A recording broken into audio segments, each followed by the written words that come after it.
The night air in Chico, California was cold and thin, the kind that makes your breath fog and your hands ache on the steering wheel. 5 young men from Yuba County had driven out for a basketball game. It was supposed to be a quick trip, just an evening of laughter, cheers, and junk food before returning home. Their names were Ted Weiher, Jack Hewitt, Bill Sterling, Jack Madruga, and Gary Mathias. To their families and friends, they were simply the boys. They were a tight-knit group, men in their 20s and 30s, each with mild intellectual disabilities or mental health challenges, but all capable, kind, and loyal. They loved sports, especially basketball. They played for a local team, the Gateway Gators, and were eagerly preparing for their own big game the next day.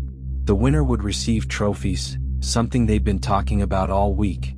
That Friday, February 24, 1978, was supposed to be lighthearted. Instead, it became the beginning of one of America's strangest unsolved mysteries. Jack Madruga, the quiet one, drove his turquoise and white 1969 Mercury Montego. He was proud of that car, he kept it spotless. Ted, tall and gentle, rode shotgun. In the back were Bill, Jack Hewitt, and Gary, the most talkative of the group, a 25-year-old Army veteran who had managed his schizophrenia well with medication. They reached Chico and watched the game between UC Davis and Chico State. The crowd roared and the boys cheered louder than anyone. Afterward, they stopped at Bears Market before heading home. The cashier remembered them clearly, 5 young men laughing, arms full of snacks, pies, candy bars, soda, and milk. They left the store at about 10 p.m. It was the last confirmed sighting of the Yuba County Five. When they didn't come home that night, their parents grew uneasy. Ted's mother sat up waiting by the window watching the clock. She thought she heard a car once, but when she looked, the street was empty. By morning, the families were calling each other. None of the boys had returned. Police were notified and search efforts began. At first, everyone assumed they'd gotten lost or their car had broken down. But days passed and no one heard from them. Then, on February 28th, a Forest Service ranger found something strange on a narrow, winding road deep in the Plumas National Forest, nearly 70 miles from Chico in the opposite direction of Yuba City. It was Madruga's car. It wasn't stuck in the snow. It had plenty of gas. The doors were unlocked and the keys were gone. Inside were the wrappers and empty cartons from the snacks they'd bought that night. The car had stopped at the edge of the road, as though the driver had simply parked it and walked away. But why? The area was remote, freezing, and pitch black at night. None of the boys were dressed for the cold. Over the next week, search teams combed the woods and mountains. Helicopters scanned from above. Volunteers shouted the boys' names into the silence. But there was no trace. The weather worsened. Heavy snow buried the ground, making the roads nearly impassable. Eventually, the official search was called off. Months passed. Winter turned to spring and then summer. The case faded from headlines until the snow began to melt. It was June 4, 1978, 4 months after the disappearance. A group of motorcyclists exploring the area came across a trailer, a U.S. Forest Service shelter about 19 miles from where the car had been found. The door was open and a broken window had been covered with a piece of cloth. Inside they found the body of Ted Weiher. He was lying on a bed, wrapped tightly in sheets, as if someone had tried to keep him warm. His beard had grown nearly a full inch, enough to suggest he had lived for 8 to 13 weeks after the night they disappeared. There were cans of food in the trailer, enough to survive for months, and heavy blankets. But the stove hadn't been lit. The propane tank full. The matches unused. A cabinet of supplies untouched. It was as if he had been waiting for help that never came. In the days that followed, searchers scoured the forest. About 11 miles from the abandoned car, they found the remains of Jack Madruga and Bill Sterling, side by side, lying in the underbrush as though they had collapsed while trying to walk back for help. Nearby, part of a backbone and a pair of shoes led to the discovery of Jack Hewitt's remains. He had likely succumbed to the cold too. Only Gary Mathias was never found.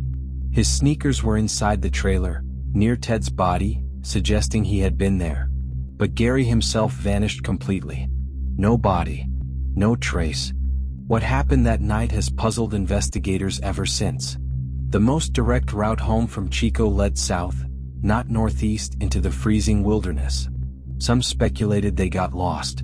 But Jack Madruga was an experienced driver and knew the area well. He hated the cold and would never willingly drive into the snow. Others believed they were forced, maybe by someone they picked up or someone following them. One clue came from a man named Joseph Shones who lived nearby. On the same night the boys vanished, his car got stuck in the snow along that same mountain road. While trying to free it, he suffered chest pains and stayed inside for warmth. Around midnight he saw headlights and 5 figures walking in the glare. One of them, he said, appeared to be a woman carrying a baby. He called for help. The lights went out. Moments later he saw flashlights again, then silence. When he woke the next morning, his car battery had died. He managed to walk down the mountain to get help. Later, when he learned about the Yuba County Five, he swore the figures he saw that night must have been them. The condition of the trailer suggested something unsettling. The boys found safety but couldn't survive. Ted's body was wrapped as if someone, maybe Gary, had taken care of him. The canned food that was eaten had been opened with a military-style can opener, the same type Gary had used in the army. It meant they had food and tools. They could have lived for weeks, even months, if they had used the propane heater. So why didn't they? Were they too frightened to make noise? Did they not understand how it worked? Or was something, or someone, out there with them? Gary Mathias' disappearance remains the most haunting piece of the puzzle. He was familiar with the outdoors, strong and resourceful. But he also needed medication for schizophrenia, which he hadn't taken for days by the time they disappeared. Did he wander off in confusion? Did he go for help and never return? Or did he, somehow, survive? No one knows. No trace of Gary Mathias has ever been found. The tragedy shattered the families. Ted's mother, in an interview years later, said softly, "All we wanted was to know why they went up there. Just why." The answer never came. Investigators closed the case with circumstances undetermined. The mountain kept its secrets. Over the years, the Yuba County Five have become a legend, sometimes compared to the Dyatlov Pass hikers in Russia. Both groups set out for something ordinary and ended in something incomprehensible. Even now, hikers still find their way to that remote mountain, walking the same frozen trails, standing before the silent trailer where Ted Weiher drew his last breath. They say the forest is quiet there, eerily so. No birds, no rustling, just the sound of the wind moving through the pines. No one knows what drove those 5 friends up that dark mountain road, or what truly happened after the headlights disappeared into the snow. All we know is this: 5 men left Chico that night, for were found in the thaw of spring. One is still out there, somewhere, lost between the trees in the mystery of time. And every winter, when the snow begins to fall on that lonely stretch of the Sierra Nevada, the people of Yuba County remember them. The boys who never came home.